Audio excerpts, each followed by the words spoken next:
Hey guys, what's up? It's Jeff with PackGeek. We're here with another awesome episode today. I have got a really cool guest for you guys today. He is an author, he's an entrepreneur, he is a podcaster now. Heath Oakes, thank you for joining us today. Thanks for having me, Jeff. I'm looking forward to it. I was looking at your website, and the first line on your bio reads, "I'm a millennial who has failed his way to success." Yep. Now, what do you mean by that? What I like to say is it's more so just is letting everybody be okay with failing in general. You know, that failing is not a bad thing, that failing leads to the next thing. And a lot of times millennials get a, quote unquote, kind of a entitlement that they don't ever want to go through anything tough, like they're, right. A little softer. Not willing to work hard. Yeah. And so I kind of just wanted to make that very clear from kind of the start, I guess. I love that you're embracing the fact that you're a millennial. Yep. I think that's important. And also to just tell people, hey, I'm a millennial and I bust my butt. I work super hard. I've got a ton of stuff going on, and that stereotype isn't always true. Well, and I think that's the kicker, is that it's always, in general, no matter what it is, there's not everybody fits into a stereotype. And we try to label way too many people into too many things. And we need to just work on getting to know people in general. Get to know different people. Who cares about what their label is? Well, you've given me hope because I've kind of got this failure thing down. So eventually that means I'm going to roll that into success. So. Yeah, the more you get, the success will come sooner or later. I like that a lot. So I've been seeing a lot on social media. You have a new podcast. It's called the Second Shot Podcast. Yep. And I listened to a couple of the episodes, and they're really good, really inspiring stuff. And can you kind of talk about that for people who haven't seen it? Yeah, what we do is Second Shot. I was kind of tired of the podcasts that were just the normal things that people just interviewed somebody who was doing something good and asked the same questions, same old stuff, right? And so what we do is we don't really do that. We go in there and we find news headlines, and so we try to really bring. And in the motivational inspiration world, it's either somebody yelling at you, telling you, do this, you suck, it's like you're sleeping too much. Yeah, you got to wake up you sleep 3 hours a night, that's it, Or you interviewing people, and it's like, there's got to be something better, right? So I wanted to bring in entertainment and inspiration, motivation. So we pick a headline, and we read a news headline, right? And we take a second shot on that, how you can turn that into a positive or something and look at it a different way. So one of the headlines we just did, this guy bought a storage locker and found $7.5 million in the storage locker. And he posted a video on Facebook. It was somebody's, obviously wanted to come try to claim it, whatever. But what I took the second shot on was, a lot of people would look at that guy and say, oh, he's lucky. But that guy has bought thousands of lockers, of storage units that were closed down for $500 and lost his shirt on them. Sure. And you know what? He hit big. We in life sometimes look at it and think success is something that people are lucky with, but that guy took more swings than you, so he's going to get lucky. It's a numbers game. It's a numbers game, and so that was the second shot we turned on. And so we'll do that. We do 2 headlines and get to listener emails, and coming up on the 100th episode of it. So congratulations. Yeah, it's been going a while now. Well, so tell people how they can find the show. Yeah, go to anywhere you listen to podcasts. If you type in Second Shot, you'll find it, like iTunes, Google Play, Stitcher. It's also on YouTube. It's a video as well. You can watch it on video as well. Very cool. So when I reached out to Heath about the show, our wives are friends. So I've been following Heath's stuff. And I said, man, hey, you want to come on and do this sports card show I do? And he said, in full disclosure, I'm not a sports card collector, but I love sports, and I am a collector of memorabilia. So he sent me a couple pictures from his man cave, and I'm like, all right, he's legit.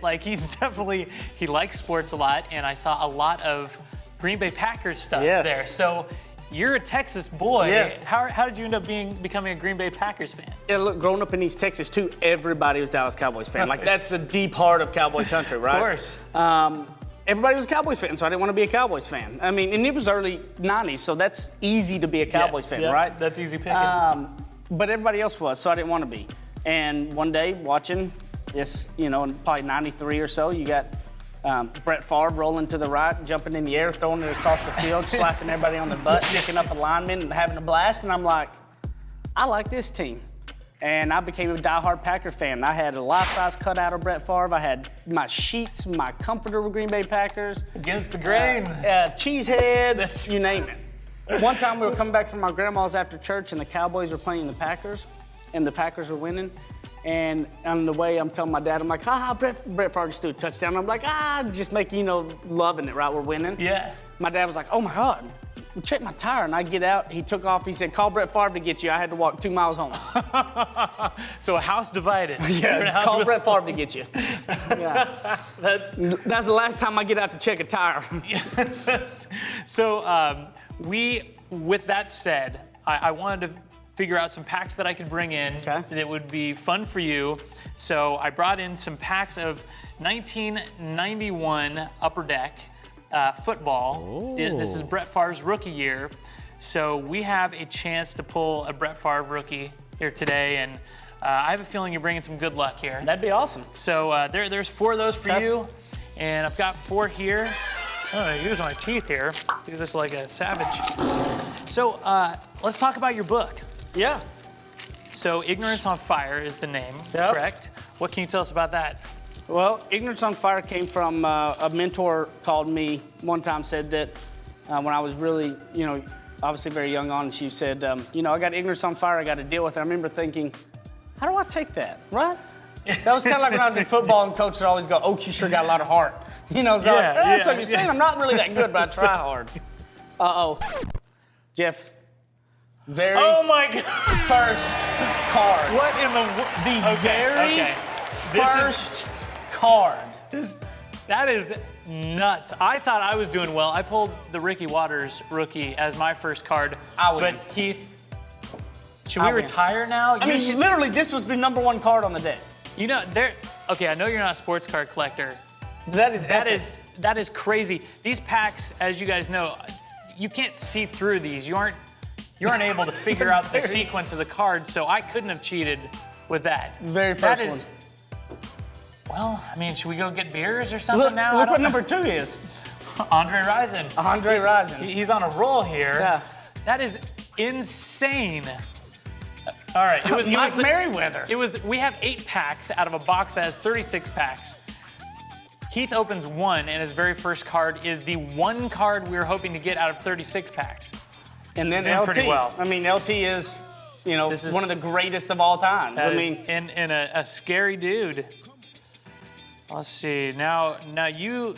I'm sure you hit all the mojo in that one. They put Cleveland Browns in cards. That was a shot at Cleveland Brown fans. My bad. Sorry. That's all right. Well, maybe I'll be able to pull a Favre here. Do you want to touch these packs for me real quick? No, I'm want to win. Okay, so got it. whatever. I just want to have better cards than you. If this is competition, I am getting whooped over here. Yeah, well, I would say my first one, Lawrence Taylor, Andre Rison, Brett Favre. And you act like you don't know what you're doing, but then the first card you pull is... That's luck. It's luck. Well, we just got to talk about luck, right? That's crazy. Yeah. That was Ignorance on Fire if I've ever... I would say Bruce Smith. Yeah. He's that's doing well. #1 of the greatest, right? Heck yes. So can we say the greatest? Can you argue that easily? I would definitely argue Barry Sanders is the greatest running back of all time. Played 10 years and you're literally in the top 5 of all-time rushing. Who else has done that? Well, I know you're not a Cowboys fan, but some would argue Emmitt Smith. Yeah, but Emmitt Smith played like 10 more years than Barry Sanders. That's a good point. That's what I'm saying. When you think about the workload of it, no, I like Emmitt Smith. I think Emmitt Smith, I respect talent. And I respect him. But Barry Sanders was... I would have to go with you on that one. I think Barry Sanders... I've never seen a card like this. Make a strong case. You ever seen a card like that? I think it's a team card, yeah. So, or no, it's just AFC. So I don't know anything about cards, so this is my education. That's all right, man. Well, all you need to know is that you pulled the big hit for... Oh, wow. So that's a hologram. Game Breakers, that looks like Neil Anderson, I think. So hologram, cool. Is that normal? That's gonna be tough to see. That's considered an insert. So they're kind of randomly inserted in these packs, lower numbers. So that's a pretty good hit. Heath again pulling all the choice cards out. Or you stack the deck for me because you're the one who gave me my stack. If I even knew how to do that, it would have been great if I could tell you that I knew how to do that. But these packs, some packs you can see through and you can see like the number on the card on the back. So then there's a sequence sometimes. Okay. You can figure out what other cards are gonna be in that pack. Not in these, you can't see through, and I don't know that Upper Deck even has a known sequencing of any sort, but that's so ridiculous. Oh, the fridge. Gotta love William Perry. The fridge. You know, what was it, the shuffle or the Super Bowl shuffle. Yeah, that they did in their stuff. That was. You were gonna say the truffle shuffle, but that's yeah, Goonies. that's different. Oh, I think this is one of the most. He's just a very. Jeff George. Yeah, Jeff George was a very polarizing kind of figure for a while. Yes, there. indeed. You know, because he wasn't he #1 overall.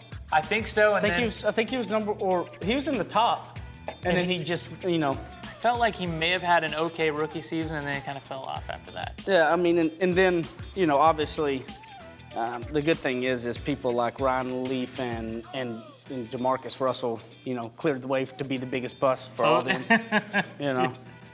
So Derek Thomas. I blew through as a Chiefs fan. You're a Chiefs fan? DT, yeah. Well, I grew up in Kansas. Okay. So you might see I got a Chiefs helmet back there that I should have put on the table with us. Okay. So I went through 4 packs and got next to nothing. I pulled that Ricky Watters rookie, but it was so incredibly overshadowed by your Brett Favre rookie that I'm just gonna watch you and see what Heath pulls out of here. Yeah, well. This guy has the luck. If we're gambling right now. This would be a big thing to you, right? I mean, he the was Nigerian Nightmare. Yeah. Christian Okoye. Yeah.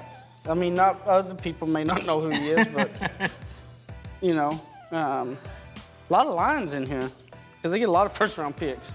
I'm still so impressed. Let's see. Look at that. Who's that? Joe Theismann?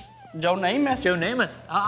The other Joe. Look, a throwback to the That's Alabama cool. Crimson. That's super cool. Isn't that cool? Yeah, that's another insert for this set. Okay. And so inserts are they just throw in like cool yeah, but stuff? you find them typically less than you would find the base set. So Okay. that's more good pulls there. Okay. Heath, I would you say killed this it, is a good man. start, right? You killed it. Barry Sanders, LT. So I have a little something for you. Since Okay. you don't have a card collection. Yep. But judging by your man cave, it looked like you appreciate quarterbacks. Yes. Good quarterbacks and what they do. So I brought some quarterback cards that I want to give to you sweet. for coming on the show today. And so now if anybody asks, you can't tell them you aren't a card collector because you technically have cards in a collection now. And I appreciate this one let's a show lot these too. out. Yeah, this little Warren Moon. I loved the Oilers. Yeah. I liked the Oilers. Yeah. And I wish that we had, and Warren Moon I really liked, and you saw was my deal. always tough. I had my Earl Campbell. Yes. I have an Earl Campbell Oiler helmet signed in an Earl Campbell Longhorn jersey because I'm from Tyler and he is too. So he was Very cool. He was called the Tyler Rose, because Tyler's made roses and Earl Campbell is that. So Wait, I love Earl Campbell. is Patrick Mahomes from Tyler? He's from White House, yeah, right down where. Well, Patrick is actually exactly where I'm from, really. I mean, it's Really? Yeah. His mom and all of them are literally grew up a mile from me. No kidding. Yeah, they're Martins. My mom's a Martin. Well, I'm a big Patrick Mahomes collector, being a Chiefs fan. He's a good kid too. Like he's good. He's a good person, and he's going to be a great bright spot for a lot of people to look up to, I think. I'm happy you said that. Patrick, come on in. Yeah. Just kidding. Wouldn't that be cool? Yeah. So these are the other 2 cards that I'm adding to Heath's new football card collection. Dan Marino, Joe Montana. These are must-have cards. Come on. Oh, yeah. These are 85 tops. So then the John Elway these are pretty one? cool. Yeah. So this is Elway and Marino's second-year cards. Okay. This is actually Warren Moon rookie card. And then Montana, his rookie was in 81, so it's a few years for him. But yeah, and of course, man, thank you. Here's your PackGeek T-shirt. These are nice shirts. Where y'all get these done? I need to find out where I can get my second shot ones. I'll give you the information. These are nice. These are nice Thanks, shirts. man. Yeah, well, maybe we can do a T-shirt swap. I'll wear a second shot. So don't forget, guys, check out the Second Shot podcast. And Heath's book is out, Ignorance on Fire. I'm sure it's on Amazon, right? Yep. And that's all she wrote. Heath, thank you. Appreciate it, man. Thanks for having me, man. That was fun. Yep. All right, see you next time, guys. Hey guys, thanks for checking out another episode. Make sure to subscribe to PackGeek on YouTube. Also check us out on Twitter, Facebook, and Instagram. Thanks. PackGeek.